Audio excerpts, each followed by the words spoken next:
Biglang lumakas ang LeBron to Warriors mga idol at lumabas bigla ang pangalan ni Klay Thompson sa usapan. Reunion na ba to? Nataranta tuloy ang Big 3 ng Sixers at kinontak bigla si LBJ. Dillon Brooks may inamin at may prediction pa sa next team ni King James. Habang hinihintay ng buong NBA kung saan nga ba dadalhin ni LeBron James ang posibleng huling bahagi ng kanyang karir, mukhang tatlong malalaking tanong ang kailangan nating sagutin.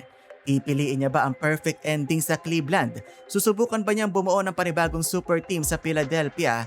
O tatanggapin niya ang matagal ng imbitasyon na makipaglaro kina Stephen Curry at Draymond Green sa Golden State? At based sa mga pinakahuling reports mga idol, hindi na raw kulang sa impormasyon si LeBron. Nasa kanya na ang lahat ng pitches, offers at dahilan para pumili. Ang hinihintay na lang talaga ngayon ay ang kanyang desisyon. Ayon kay Shams Charania ng ESPN, kasalukuyan nakatutok ang usapan sa Cleveland Cavaliers, Miami Heat at Philadelphia 76ers. Pero sa tatlong teams na yon, lumalabas na isa ang Cleveland sa pinakamalakas na kandidato. Dagdag pa ni Shams mga idol na ibigay na raw ng mga team president at general manager ang kanilang mga pitch kay Rich Paul, ang agent ni LeBron. Ilang owners at executives din umano ang nagpadala ng voice messages na ipinarinig ni Rich Paul kay LeBron. Ibig sabihin hindi na ito yung panahon na kailangan pa nilang kumalap ng impormasyon at mga offers. Decision time na talaga. At tayo naman kay Mark Stein ng The Stain Line, ang pagbabalik ni LeBron sa Cleveland sa ikatlong pagkakataon ang scenario to beat. Sa madaling salita mga idol, kung may team na kailangan lampasan ng ibang contenders, mukhang Cavs yun. At hindi rin mahirap maintindihan kung bakit. Sa Cleveland nagsimula ang NBA career ni LeBron, doon siya naging hometown superstar, doon din niya tinupad ang pangakong magdala ng championship matapos niyang bumalik mula Miami. Kung doon niya rin tatapusin ang kanyang karir, magiging halos NBA story yun. Unang chapter sa Cleveland championship year sa Miami, historic return sa Cavaliers, Lakers era sa Los Angeles, at pagkatapos ay isang final homecoming. Sa storytelling side mga idol, talagang mahirap talunin ng Cleveland.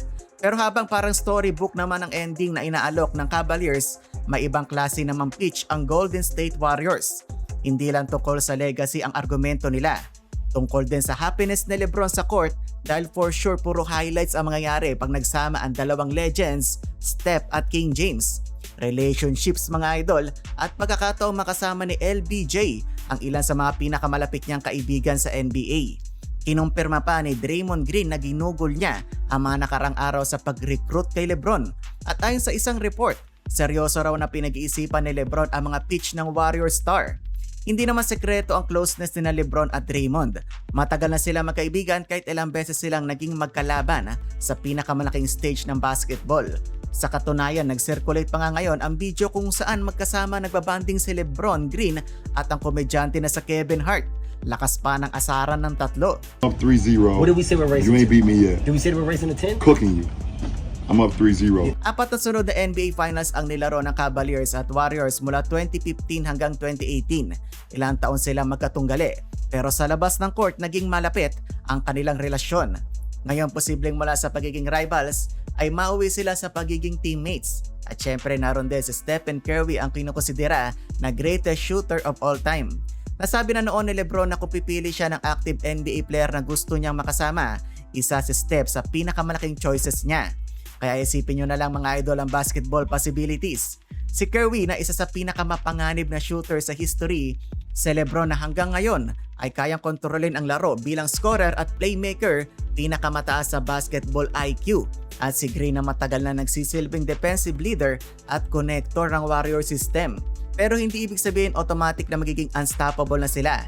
May edad na rin ang kanilang core at kailangan pa rin ayusin ng Golden State ang buong roster. Pero sa entertainment value at excitement, mahirap pumanap ng mas malaking kombinasyon. Ayon pa kay Melissa Rowland, very much in the game pa rin ang Warriors sa paghabol kay LeBron. May mga nagsasabi na kung happiness ang paglalaro, Golden State talaga ang magbibigay nun kay LeBron. Makakasama niya si Draymond, magkakaroon siya ng pagkakataon makipaglaro kay Curry at magiging mas madali rin ang pagiging malapit sa kanyang pamilya sa California. In short, kung legacy at emotional ending ang pinakamalakas na argumento ng Cleveland, fun at personal happiness naman ang ipinipitch ng Warriors. At kung sakaling mapunta nga si LeBron sa Golden State, posibleng hindi lang yon ang malaking move na mangyayari. May spekulasyon na maaring manatili rin si Draymond kasabay ng pagdating ni Lebron. Pagkatapos nito, posibleng tingnan ng Warriors ang pagkakataong ibalik si Klay Thompson. Yan ang pinakamainit na balita ngayong araw. Pero paglilinaw lang mga idol, umuugong pa lang ang usapan na to at wala pa talagang kumpirmasyon. Ayon kay Jake Fisher, nagkaroon umano na sama ng loob nung umalis si Klay sa Golden State. Pero naniniwala siya maaaring magkaroon ng excitement mula sa magkabilang panig na tapusin ang kanilang partnership sa mas magandang paraan. May history din si Klay ng interes na makalaro si Lebron. Ayon kay Fisher, noong 2024 free agency, kabilang umano sa pinagpipilian ni Thompson ng Lakers para makasama si Lebron at Dallas para makalaro si Luka Doncic. Kaya kung pupunta si Lebron sa Golden State, hindi imposible na maging interesado rin si Klay sa isang reunion. Isipin nyo ang eksena mga idol, Curry, Klay, Draymond at Lebron sa iisang team. Ewan ko na lang talaga kung hindi pa mayanig ang NBA. Parang pagkasama ng dalawang magkalabang grupo na nagdomina sa NBA Finals noong nakaraang dekada. Pero muli mga idol, possibility pa lang ito, maraming kailangang mangyari bago maging realistic ang ganong roster. Bukod sa basketball fit, kailangan magkasya ang contracts, roster spots at iba pang financial decisions ng team. May indikasyon din na tumataas ang public belief sa posibilidad na Golden State. Sa poly market nga umakyat na sa 29% ang odds ni Lebron na sumali sa Warriors. Pero tandaan ng betting market ay hindi opisyal na kumpirmasyon. Nagbabago ang numbers depende sa perception at galaw ng mga tumataya. Hindi nito ibig sabihin na 29% na talaga ang official chance na pupunta siya ron. Mas mahalaga pa rin ang reports mula sa mga taong may direktang impormasyon sa negosasyon. Habang Cleveland at Golden State ang madalas sa sentro ng usapan, hindi rin talaga dapat baliwalain ang Philadelphia 76ers. Ayon sa ESPN report, nakipag-ugnayan umano kina Lebron si Tyrese Maxey, Joel Embiid at Jaylen Brown tungkol sa posibilidad na lumipat siya sa Philadelphia. Si Maxey ay kapwa Clutch Sports client ni Lebron at ilang taon na rin silang nagtitraining na magkasama tuwing off-season. Tinawag na nga rin ni Maxey si Lebron na parang big brother para sa kanya. Kung basketball connection ang pag-uusapan, meron ding history sina Lebron at Embiid. Magkasama sila naglaro sa Team USA at nanalo ng gold medal sa 2024 Paris Olympics. At ayon sa report, kabilang din si Jaylen Brown sa mga nakipag-contact.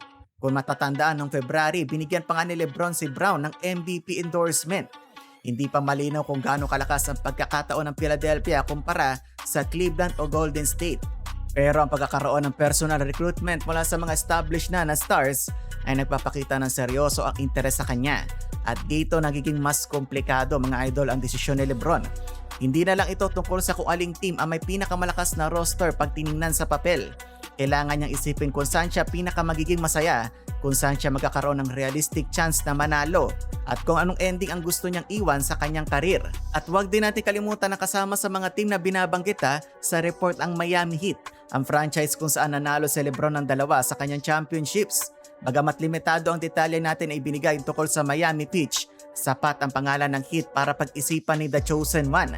Habang seryoso ang buong NBA sa paghihintay, may isang player namang diretsang gustong matapos na ang suspense, ang villain ng NBA na si Dillon Brooks. Inamin pa ni Brooks na isa siya sa pinakamalaking LeBron hater. You are the biggest Oh, LeBron I'm hater. top for sure. He's saying LeBron, come back for one more year. You know what I'm saying? Pero kasabay nito, sinabi niyang gusto niyang bumalik si LeBron para sa isa pang season. Hinamon pa niya itong tigilan na ang pasuspense at pumili na ng team. At ang hat-trick ni Dillon mga idol, Golden State daw ang magiging final destination ni LeBron. Siyempre prediction lang yon mula kay Brooks at hindi insider report. Pero ipinapakita nito kung gaano kalaki ang atensyon na nakukuha ng desisyon na ito. Maging ang mga dating kalaban ni LeBron ay naghihintay kung saan siya mapupunta. Sa ngayon mga idol, wala pa din talagang official announcement. Ang malinaw lang ayon sa mga reports, natapos na ang major pitches at nasa kamay na ni LeBron ang impormasyong kailangan niya. Kayo mga idol, kung kayo ang nasa sitwasyon ni LeBron James, saan kayo pipirma? I-komento nyo lang yan sa baba. Huwag kalimutan i-like ang ating video, mag-subscribe para updated kayo sa mga bagong balita sa basketball world.